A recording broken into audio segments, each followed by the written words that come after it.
Hi, welcome to another video.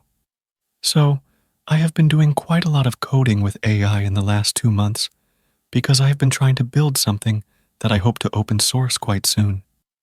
For this product, I am trying to use AI for as much stuff as I can and not touch the code myself. I want it to be something that I can prompt, keep running in the background, and then do a PR review of the whole code along with some code reviewing agents. I want them to check for code quality and then basically merge it back into the main branch.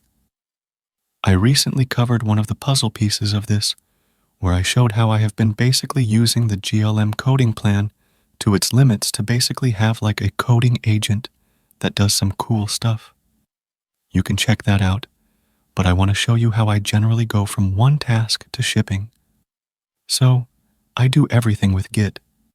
I mean, it's the basics, but I guess that it's worth mentioning because many people who don't really do proper coding don't really know about it. So, I use it for proper version control. A lot of the stuff that I'll show you next is actually very dependent on Git as well. Now, when I start a project, I use two things these days. First is the Better T stack. This allows you to basically build your own stack. I have covered it in my previous workflow video as well. But it's worth talking about again, because it is very easy to set up a project with everything that you'd like to have. It helps in eliminating things that you don't need to make sure that you have the most performant app. Generally, you'd want to use something like Next.js and maybe integrate Polar for payments, Convex for backend, Bun for runtime, and so on and so forth. Once you have a stack, then you can easily copy the command and then go ahead and use it. Another thing that I use more often recently is ShadCN Create.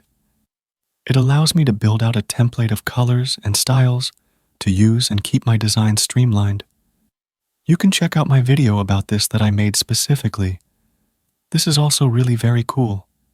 Anyway, for the main coders, I am currently using 3 of them in conjunction almost every day.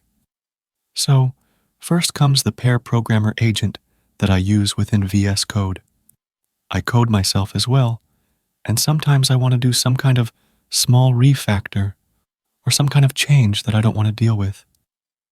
Sometimes I want to understand a code base, and so on. For that, I use Kilo Code. I mostly use the GLM Coding Plan here, as that is cheap, has great models, and so on. However, I also do use APIS for different models as well. I can just recharge my Kilo account and use it through there, which is kinda great. It is the most trusted pair programming agent for me. Super fast, snappy, and works to the point, which is what I like about it. However, I also use 2 more coding agents for basically delegating tasks to and then checking on them later, and the first of them is Verdent. Verdent is quite cool. Their pricing structure is great. The models are not nerfed, and it's really very good. I use their $200 plan because I really like the product. It is great for delegating tasks because you can easily create workspaces, or basically branches of your main project. This makes sure that in any case, the main repo doesn't get damaged. Once the task is complete, you can create a PR and then get it reviewed and then merge it back in. Plus, you can run hundreds of tasks in it seamlessly, and it keeps notifying you about what's done and what's not. The agent contraption is really great, and so is their UI and memory efficiency. So, that is why I use it. I really love it. Now, another thing that I have been using with the GLM Coding Plan is Conductor. You can check out my previous video on how I use it specifically. But in short, I basically use it for tasks that relate to small or medium-sized changes where not many files need to be written or so on. This makes me save my Verdent credits for more complex tasks. I can keep this basically running for 24/7 on very great speeds, and I even make it do hard or complex stuff and it mostly doesn't budge. But I still try to be cautious as to not give it some super complex library with docs to manage, as it can get lost in it. I will recommend you to use this over Sonnet at the very least because it's really better than Sonnet for an awesomely low cost. Now, this is all code. Once the code is written, I make a PR to my repo, and then comes the time to review code. To manage my Git, I mostly use Graphite, which has apparently been acquired by Cursor, which is sad to see, but I think that Graphite will still keep running. So, that's not a big problem. Anyway, their UI for managing pull requests is really good.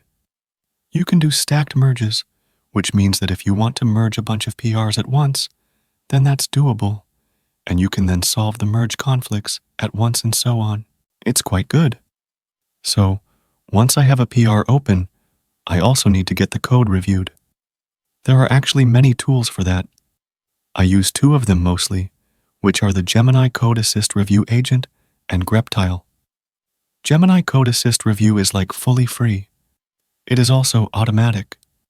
So, it automatically reviews any PR that I make, which is genuinely good. The review quality is also amazingly good, and it marks each line with annotations, and I can get that merged. I have also been using Greptile recently.